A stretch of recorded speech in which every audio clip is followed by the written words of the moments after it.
So the media was on about Manchester United and criticizing Cunha and Sesko a bit. Now, United fan base was not having it, and the content creators and a lot of people on the media finally decide they're going to defend United this season. You know why? Because now the club has hit rock bottom. They've realized all the teams they've been supporting and giving their best and giving all their support and saying they're better than United are trying to do exactly what United were doing years ago, winning just the basic Europa League, the FA Cups, the Carabao Cups, etc. Now, that's not competitions United should be going for. I'm not saying that, but I'm just saying that these are the kind of games and competitions that a lot of teams right now, if they win them, they're one of the best teams in Europe, i.e., Newcastle and others. Now, apparently, there was a bit of criticism from Alan Shearer on Benjamin Sesko about the opportunities he got coming on as a sub for United versus Tottenham. And I don't blame Adam Shearer because, in my opinion, I somewhat agree with a few of his analysis. Now, in the first one, he was talking about the first chance, and he said, like, he expected on Match of the Day, and he said, like, he expected Sesko to be able to, like, take the ball on the one-on-one and be able to go across the guy and finish. And I do agree with that because he was played in by Mount. Yes, the ball was a bit away from him going on to goal. But when you have a centre-back, especially Romero, on a yellow card, in a one-on-one position, you have to go after him. You have to attempt for him to make a challenge in the box. The first touch has to be to take him into the box and across the player, or even to force the player to engage to get a shot off. Now, then he was talking about the second opportunity that he received, and he said that Sesko could have done better because first he should have took the ball past Van de Ven, and he didn't even have to take the ball across Van de Ven in the first place because he was already in front of Van de Ven, but then Van de Ven was coming back in front of him, and to be fair, you could tell that Sesko was not aware of where Van de Ven was. So looking at this again, this graphic again, you realize Sesko then had to take the touch across Van de Ven so Van de Ven can't put a challenge in, which means he's in front of the defender. But what he did is, one, he wasn't aware that Van de Ven was there. Two, he didn't take the touch away from Van de Ven, or didn't he take the touch in front to make sure Van de Ven can't engage. So every decision that he made in this situation or this phase of play, he didn't make the right decision. So how can we actually blame Alan Shearer for giving good criticism? Like, guys, United fans, as fans, we should actually be able to be aware that sometimes constructive criticism is what we need. It's not like he's giving him any bad criticism. It's not like he's trying to bring on any agendas. It's actually him trying to give Sesko good points to actually become a better striker.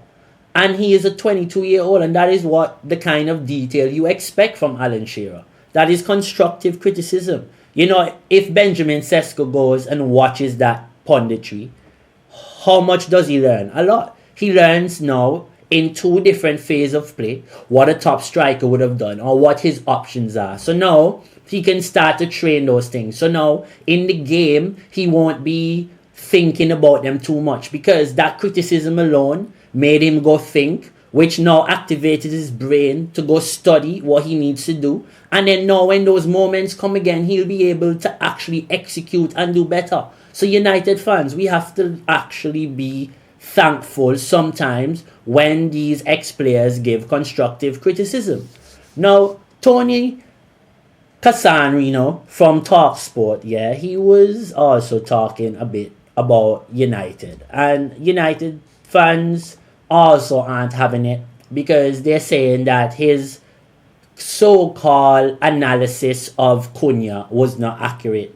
Now, y'all know I've actually had a bit of words and a bit of criticism towards Matthias for a bit of this season, because I think, yes, he does look pleasing on the eye, but he's not executing. He's not finishing. He's not contributing to the football more, in which he needs to have goals and assists. Mbeumo, even if he doesn't play well, has a good contribution. If Cunha don't play well, he don't have any contribution. But we bought these guys to have goal contributions. We bought these guys to be creating chances. Bruno Fernandes is still the most creative player in the whole league, and he had to take a step back in order for Cunha to be able to play in his favourable position.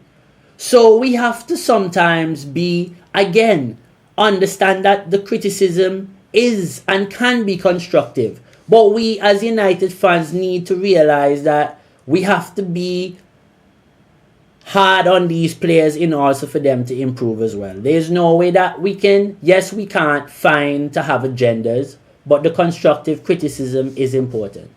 So Tony had to say this. He's left Brentford and playing exactly the same level for Manchester United. Now, Matheus Cunha isn't.